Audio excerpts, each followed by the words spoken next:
Hey, all, Scott Horton here, inviting you to check out wallstreetwindow.com. It's a financial blog written by former hedge fund manager Mike Swanson, who's investing in commodities, mining stocks, and European markets. Wall Street Window is unique in that Mike shows people what he's really investing in and updates you when he buys or sells in his main account. Mike thinks his positions are going to go up because of all the money the Federal Reserve is printing to finance the deficit. See what happens at wallstreetwindow.com. And Mike's got a great new book coming out, so also keep your eye on writermichaelswanson.com for more details. All right, y'all. Welcome back to the show. I'm Scott Horton. Our next guest is Marcy Wheeler, Empty Wheel, as she's known in the blogosphere, emptywheel.net. And she's been working very hard on getting to the bottom of this mystery of which all presidential powers to kill are being asserted by our current Emperor Barack Obama. Welcome back to the show, Marcy. How are you doing? Hey, Scott. How are you? I'm doing great. Appreciate you joining us here today. And I know, actually, I think because of you, I know that Jason Leopold, I guess, got his hands on a copy of the white paper that doesn't have NBC News graffitied all over it. That's, actually legible. So if there's actually anything that you were able to dig out of that clean version of the memo that's worthy of note, maybe we should just start there since our last discussion. Yeah, so this white paper was leaked right before John Brennan testified, and then a couple of days later, Jason Leopold got a copy that he had originally FOIA'd and had been given expedited processing for last August. So all of a sudden it became okay to give him the FOIA. And, one of the things that became clear as you were able to read it is that the white paper really tries to play this double game where every step of its legal argument, it says, this is true under the AUMF, under the authorization to use military force, and this is also true under the president's authority to protect the nation from an imminent threat. So there's this dual structure to the white paper, which becomes clear once you can read it. And that's actually really interesting because most people commenting publicly are saying, oh, Obama did this under the AUMF. And he actually did it at best under a joint invocation of the AUMF and his Article 2 power as president. But there are hints that it might have been just the Article 2 power, and we don't really know. I mean, that's, I guess, one of the reasons why we should get to see the actual memos rather than, this white paper that they produced for public consumption. Mm-hmm. Right. Of course. I should have explained that at the beginning here. That it was not the actual memo; it was a white paper to Congress explaining what the memo might say if we were to ever let you see it. Right, and it's actually an interesting. I mean, one of the things I did is compare what Eric Holder said publicly last year. Actually, wait, hold that for a second, because, well, I don't know, maybe this goes on the other end of the thing you're going to say, but anyway, I wonder whether you think the reason that it's half Article 2, that means Article 2 of the Constitution that creates the presidency. The dual aspect argument. It's part the authorization to use military force. It's part Article 2 of the Constitution. Is that just what George W. Bush used to call disassembling? Trying to distract us and confuse us in order to get away with what's actually just plainly illegal? Well, yeah, it may well be. I mean, one of the reasons I became really interested in this white paper is because Ron Wyden kept asking, and I don't know whether he knows the answer to this now or not, but for over a year he was asking, did you kill al-Awlaki, Anwar al-Awlaki, based on the AUMF, or did you kill him based on basically Article 2 power, Commander-in-Chief power? And he didn't know. And this is a guy in the Senate Intelligence Committee who had been briefed by the administration on what they had done, and he had no idea. And that, that was what got me interested in which it was once you looked at the white paper. And he had started asking this question before the white paper was actually released to Congress, although after it was written. And then he kept asking and asking and asking. So, for somebody who was purportedly briefed at the highest level about this killing not to even know, that was alarming to me, and we still don't know that answer, although a lot of the people who are commenting publicly keep saying, oh, yeah, it was it was the AUMF. No need to worry about it because the AUMF has clear limits and isn't what George Bush did. But we don't know that. We just don't know. Okay, so who's Colleen McMahon? Colleen McMahon is the judge who presided in one of two FOIA suits that the ACLU has taken. They in the D.C. district, they asked for basically all the paperwork behind the targeted killing program, the drone program. They didn't say targeted killing in that one. In New York, in Colleen McMahon's court, they asked for all of the documentation behind al-Awlaki's killing or the authorization to kill Americans. So they had two parallel FOIAs going at once, not exactly the same, but they were similar. And at the beginning of January, Colleen McMahon basically ruled for the government, saying that ACLU couldn't get anything more than what they've gotten, which is basically a talking point document and a couple of on indices. And that, most people just stopped reading there. Most people just stopped, kind of following what was going on there. And I decided, her ruling was interesting in any case because she alluded to an earlier ruling in the torture FOIA that ACLU also pursued. And that ruling basically held that the government could hide the fact that the torture program had been authorized on what's called a memorandum of notification, basically on Article 2 power, on the president telling the CIA to do something as part of a covert operation and telling Congress.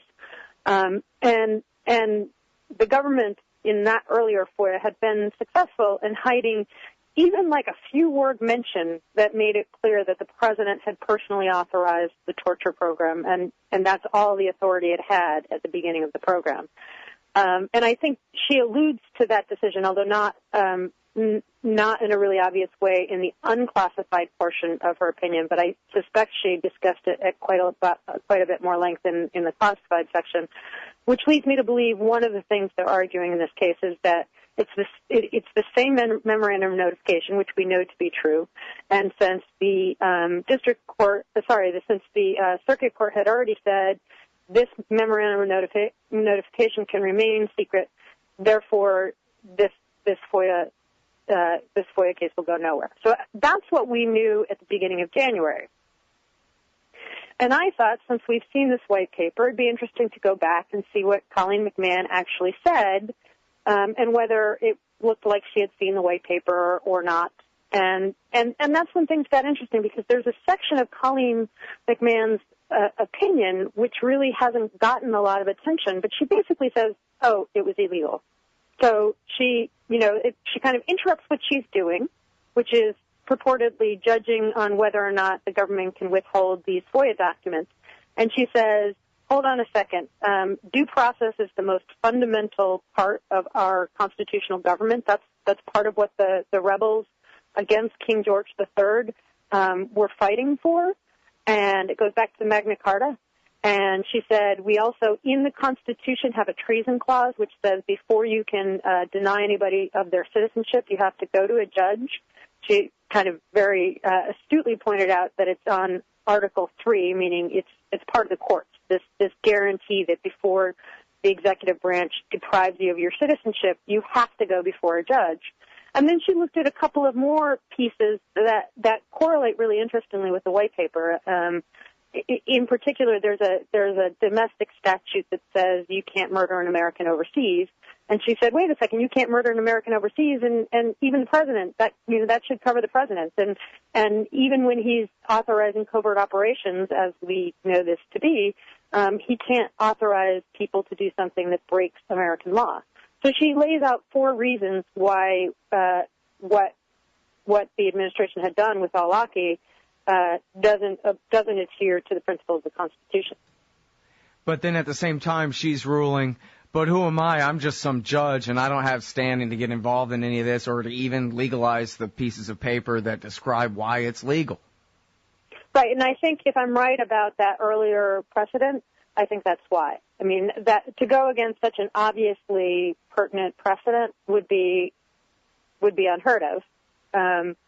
Just because it's actually, I mean, they might have well ruled on this particular issue specifically because that's what they did, and this was just last year that they ruled. So in other words, under the way our courts work, I think her hands probably were tied, but she went out of her way to include this 5-page section, which then, if I were the ACLU and I'm suing in a wrongful death case in D.C. for al-Awlaki and al-Awlaki's son and Samir Khan, I would point to this and say, look, a judge has reviewed this and found these 4 reasons why these deaths were wrongful. Right. Hey, that's a very good point. Would you suspect then, I guess there's no point in asking you your suspicion, but seems like maybe that's why she did it, so that even though it's, in a way, it's not exactly relevant to what she's deciding here, but she's just putting it on paper so that somebody else can quote her later, almost, seems like. Precisely. Yeah. I mean, I think, it doesn't count as a legal precedent, but it's the kind of thing that other court cases can point to and say, and nobody else, I mean, it may be that no one else gets to review the exact same documents that she got to review. We don't even know what she's gotten to review. We don't know whether she got a peek at the white paper. She did say in her ruling that she didn't feel the need to look at the classified OLC memos because, for a variety of reasons. She did also hint that it may not be the OLC memos that the administration relied on when they killed al-Awlaki, which is interesting because if they were relying on that earlier memorandum of notification, then, they could hide the OLC memo because it was a draft and it was deliberative and they didn't rely on it. They could hide the memorandum of notification because in that circuit it is, there's a directly relevant precedent. And then they could hide all of their rationalizations. But they had to say to her, and here's something else interesting, they had to say to her, we are withholding not just the documents, but any description of the documents because they're super secret. And they had to give an explanation to her for why they were so super secret. And one of the funny things that I also I sort of knew, but I sort of figured out finally, is that the CIA in this case had said, we're going to glomar. We're going to tell you we can't tell you whether we have documents or not. And then after they did this big press campaign last year when Eric Holder gave a very public speech describing how they killed al-Awlaki, although not naming al-Awlaki, they said, well, we can tell you that we have documents, but we can't tell you how many and what they are. But what's interesting is they said, we can tell you that we have Attorney General's speech. We can tell you that we have John Brennan's speech, period.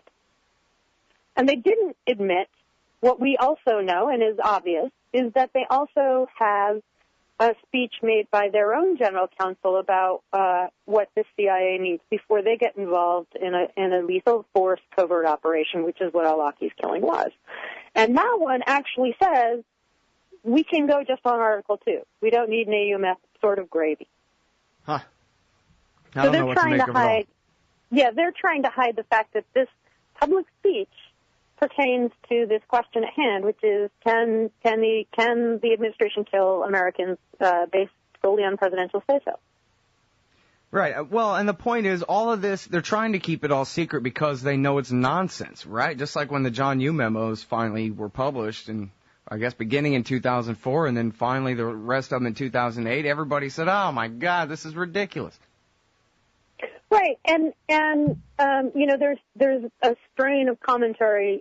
Both Jane Mayer and David Cole wrote articles saying, this isn't as bad as what John Yoo did and Bush did, because torture is always illegal, and sometimes killing is legal, and Obama was operating under the AUMF, and killing in times of war is legal, and therefore it's just not as bad as authorizing torture. But what they ignore is this Article 2 part. In fact, they sort of suggest that Obama's not just invoking Article 2 when we don't know, and B, there's a lot of reasons to suggest that's actually exactly what he's doing.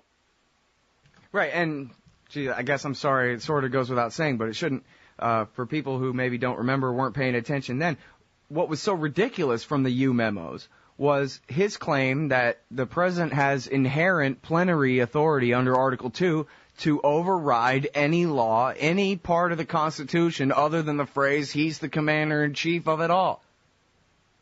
Right, and that's what, at a minimum, we know that they had to have done. And they did invoke in the white paper at least, they sort of, like I said, they used this dual structure, and they kept saying, under the AUMF, okay, under Article 2, okay, under the AUMF, okay, under Article 2, okay.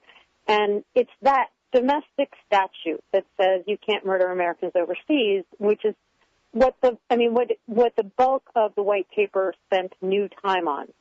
Eric Holder didn't mention it in his public speech, but it's like 4 or 5 pages of the 16-page white paper, so that they were clearly pretty worried about it. And the argument they make in the white paper to excuse it is basically to say, if you are operating under the public authority and you do these things, it doesn't count as murder. So in other words, and it sort of makes sense, right? If you're a soldier and your job is to go kill people, to go kill the enemy, then if you go kill an American overseas, you're just doing your job. Your public authority says that your job is to go kill an American. And that's sort of what they argued, except the problem is that doesn't work for CIA because CIA is not supposed to, in covert ops, be able to do something that's illegal in the United States.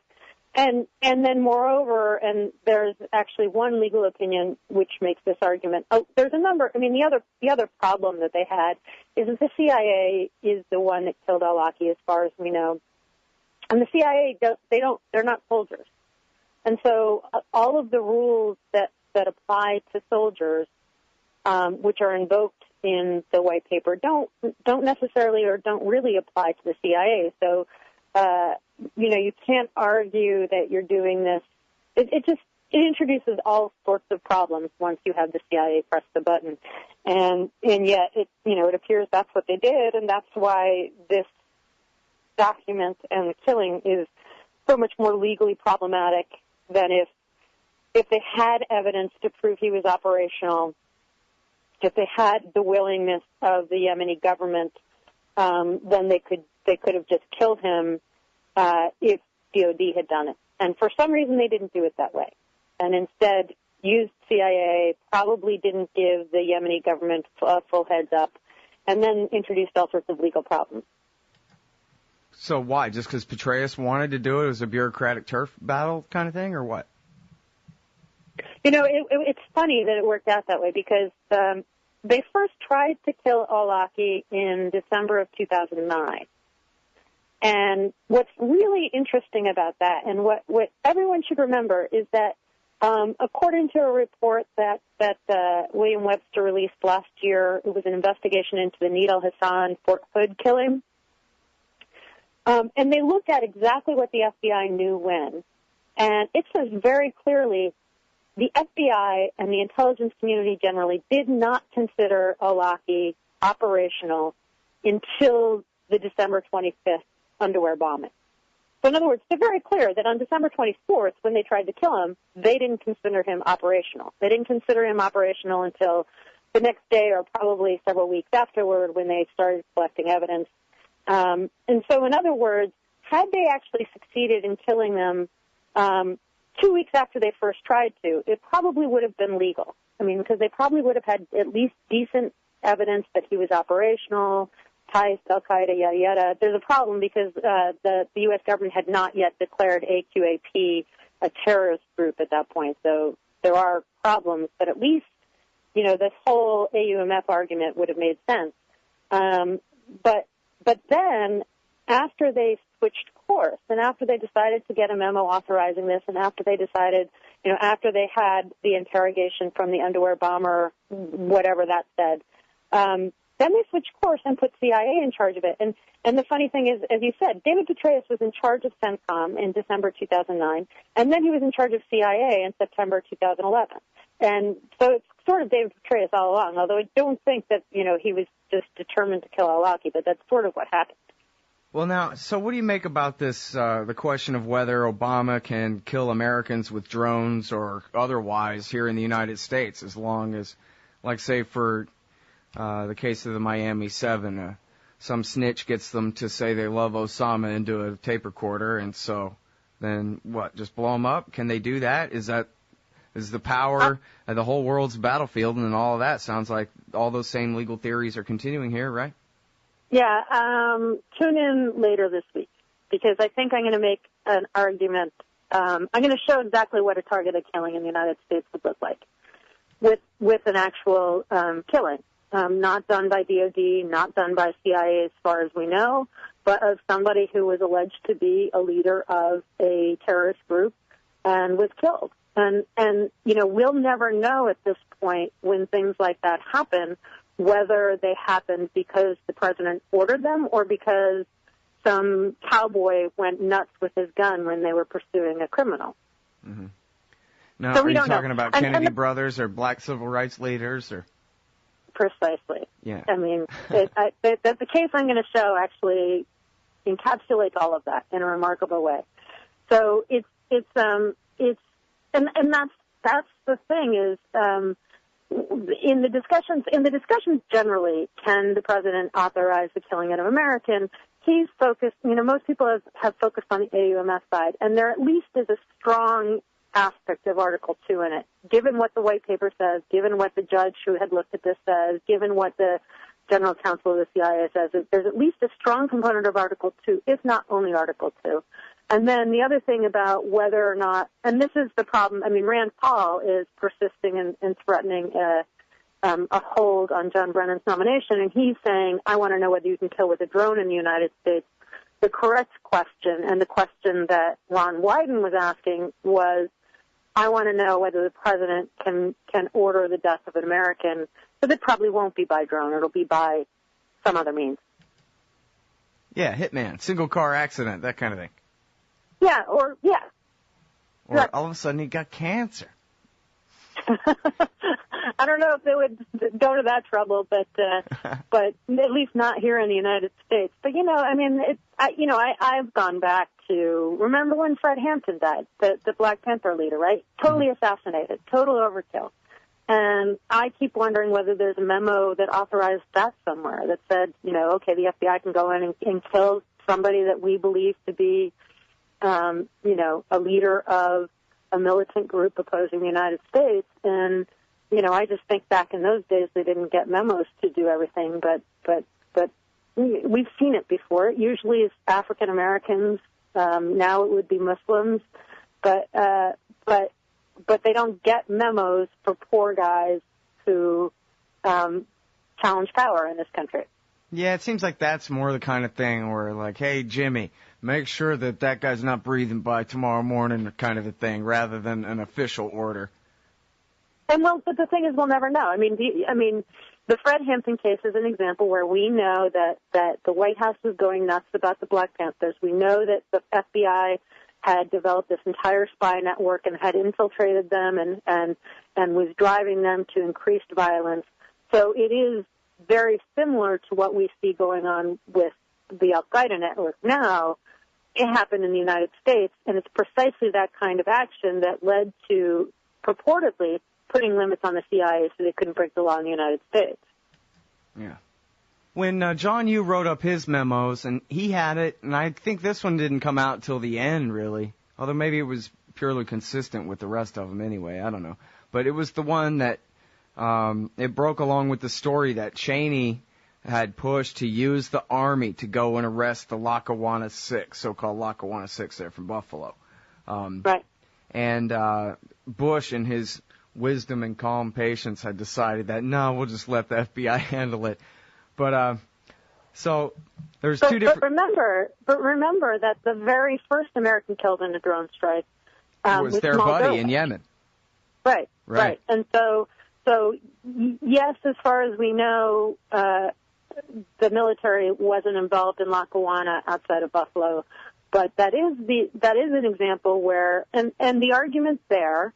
And there was another guy who was killed in Somalia in 2008, and they claimed al-Awlaki the first time we tried to kill him, although there's a WikiLeaks cable which makes it pretty clear this isn't the case. They claimed that those three incidences, and probably Samir Khan's death, and probably Abdul Rahman al-Awlaki, the 16-year-old son's death, were all what I call the sitting next to a baddie logic, meaning, they weren't really aiming for Kamal Derwish. They were aiming for the guy sitting next to him. He just happened to be in the wrong place at the wrong time. Wait. You're saying that they keep claiming this in the case of the son, in the case of the guy in Somalia, in the case of the Lackawanna 6 friend, and the 7th guy there back in '02, but that also you caught them lying and claiming that, oh, yeah, gee, we only accidentally, al-Awlaki himself was only going to be an innocent bystander in one of these things until they missed him. Right. I mean, that's one of the other underlying tensions. We know, because William Webster has told us in no uncertain terms, that the day they tried to kill al-Awlaki in 2009, he was not considered operational. So the entire white paper doesn't apply because it's only supposed to apply to senior operational leaders. They didn't believe him to be that. But we also know that after they missed, Ali Abdullah Saleh, the then president of Yemen, went to David Petraeus and said, oops, we missed Ruhaishi and al-Awlaki, and made it very clear that al-Awlaki was one of the two targets, and also referred to him as the cleric. He didn't refer to him as having any tie to AQAP. And so that memo makes it very clear that al-Awlaki was a named target of that strike. And now, can we rewind a little bit to the evidence implicating al-Awlaki? Everybody knows that the Pentagon invited him to breakfast or something like that after September 11th. It was later on that he became a problem. But the best I could tell, and we talked about this before, the Washington Post, at least at one point, the worst thing that they were willing to say anonymously about al-Awlaki in the Washington Post was that we believe he may have ties to. And then later, I think it was after that, well, he wrote an article for their magazine, and he did a bunch of YouTubes, denouncing American foreign policy. I didn't watch them. Perhaps he encourages people to attack the United States, something like that. But what is the actual evidence that he was really operational rather than an opinion columnist or, YouTuber?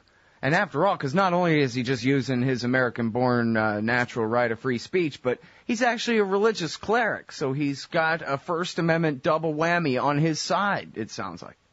And plus the Brandenburg versus Ohio case, too. Right. And he definitely, he definitely has incited people to violence, or he has called for violence against the United States. So that much is clear. And I don't think there's, he's not a nice guy. He's not, looking out for you and I. But the best evidence against him comes from the underwear bombing case. And when Abdulmutallab was sentenced, the government presented a paper that said Abdulmutallab testified that al-Awlaki told him to wait until he to ignite the bomb until he was over the United States. And it says that al-Awlaki gave him other kinds of direction. So if that document is to be believed, then al-Awlaki clearly had a directional role in the underwear bombing case. The problem with that is Abdulmutallab immediately confessed after he was caught on Christmas Day 2009, and he said somebody else gave him the orders. For some things he said Ibrahim al-Asiri, who is Al-Qaeda in the Arabian Peninsula's bomb maker. For another, he said this guy Abu Tarak, who no one has ever heard of, ordered him to do a couple of key things. And in that first confession, Abdulmutallab said only that al-Awlaki told him to make a martyrs video. And what's interesting about that is the later confessions that tied to al-Awlaki came in the course of plea negotiations. So basically, the FBI appears to have been saying, if you say that al-Awlaki did it, we'll give you an easier time in prison.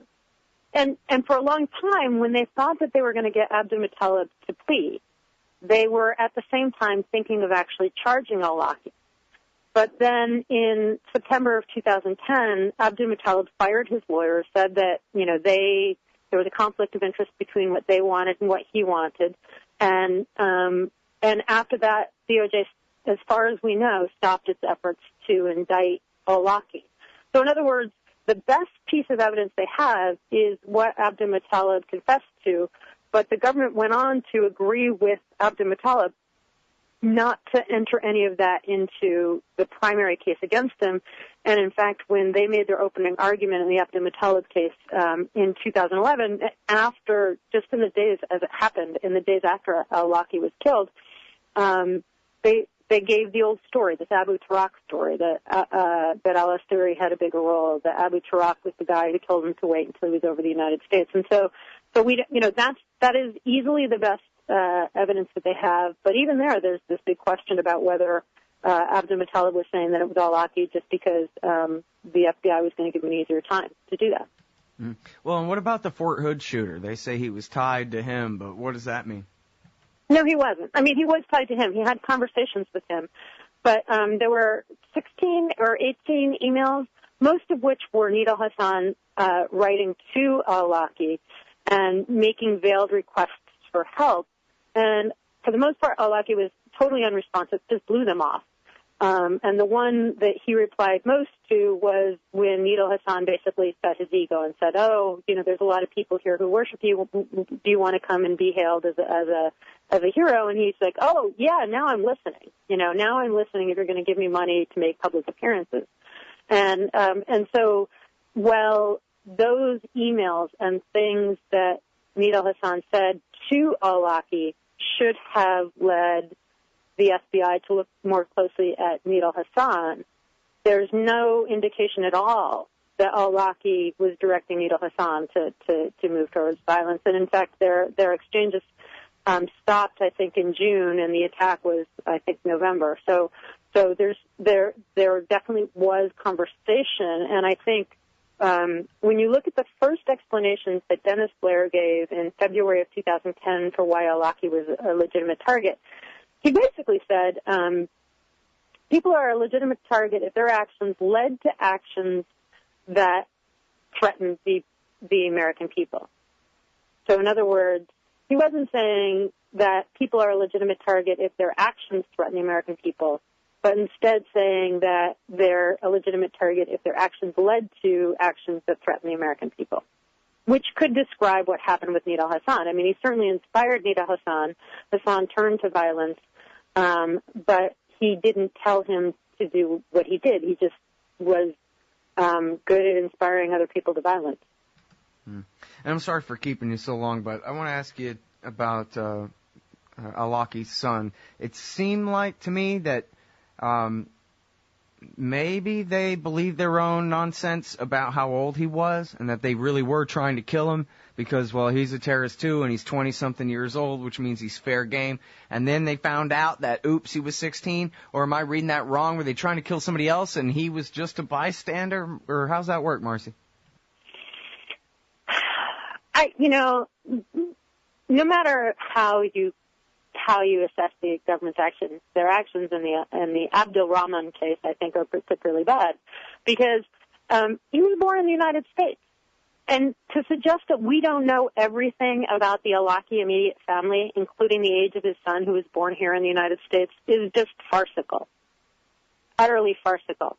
And so it may be that once we killed him, we got worried, or the government got worried and said, oh, well, he was 21, and tried to hide the fact that that they knew he was 16. But I see absolutely no way to believe that the government didn't know he was 16 when they claimed he was 20. And so... Well, I mean, it was pretty clear, wasn't it, that he was no ideological follower of his father. He went there to get him. Right, and there's no evidence. I mean, there's no one... I think some people off the record, in very hesitant ways, have said, "Oh yeah, he was a legitimate target," but no one who's come close to making a public statement has ever implicated him in being a member of Al Qaeda in the Arabian Peninsula and in sharing his father's ideological views. And so, the best case to be made is that.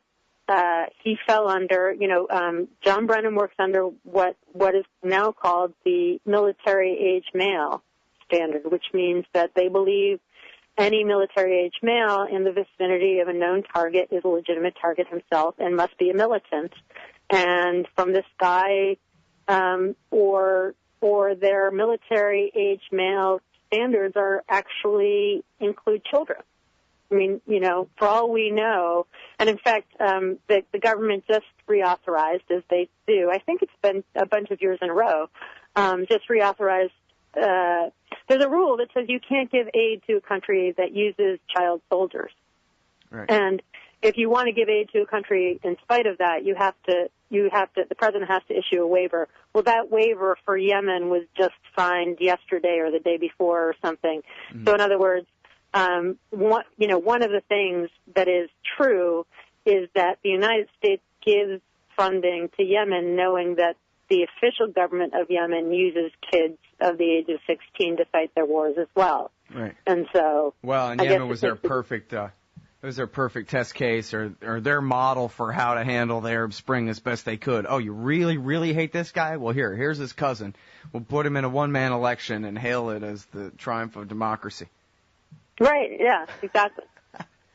All right. Listen, thank you so much. You teach me so much stuff. I'm going to be thinking about it all afternoon, trying to figure it all out, too. Thanks very much for your time, Marcy. Take care, Scott. All right, everybody. That is the great Marcy Wheeler, emptywheel.net.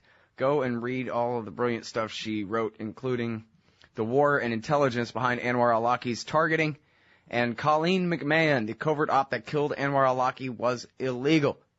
Hey everybody, Scott Horton here, inviting you to check out the Future Freedom Foundation at fff.org. They've got a brand new website with new and improved access to more than 20 years worth of essays promoting the cause of liberty. And FFF's writers, including Jacob Hornberger, Jim Bovard, Sheldon Richmond, Anthony Gregory, Wendy McElroy, and more, aren't just good. They're the best at opposing and discrediting our corrupt overlords in Washington and their warfare, welfare, regulatory police state. That's the Future Freedom Foundation's new and improved site at fff.org. Man, you need some Liberty stickers for the back of your truck. At LibertyStickers.com, they've got great state hate, like Pearl Harbor was an inside job. The Democrats want your guns. U.S. Army, die for Israel.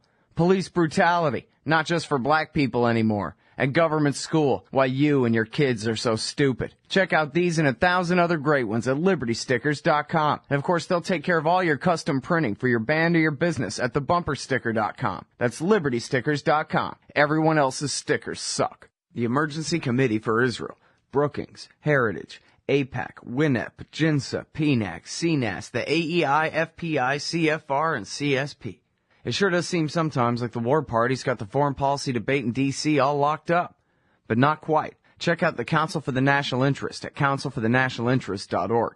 They put America first, opposing our government's world empire, and especially their Middle Eastern madness. That's the Council for the National Interest at councilforthenationalinterest.org. So you're a libertarian, and you don't believe the propaganda about government awesomeness you were subjected to in 4th grade. You want real history and economics. Well, learn in your car from professors you can trust with Tom Woods' Liberty Classroom.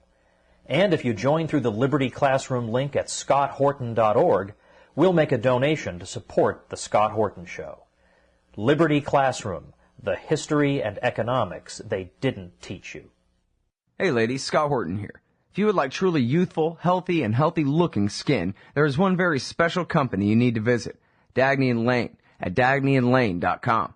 Dagny & Lane has revolutionized the industry with a full line of products made from organic and all-natural ingredients that penetrate deeply with nutrient-rich ionic minerals and antioxidants for healthy and beautiful skin. That's Dagny & Lane at dagnyandlane.com. And for a limited time, add promo code SCOTT15 at checkout for a 15% discount.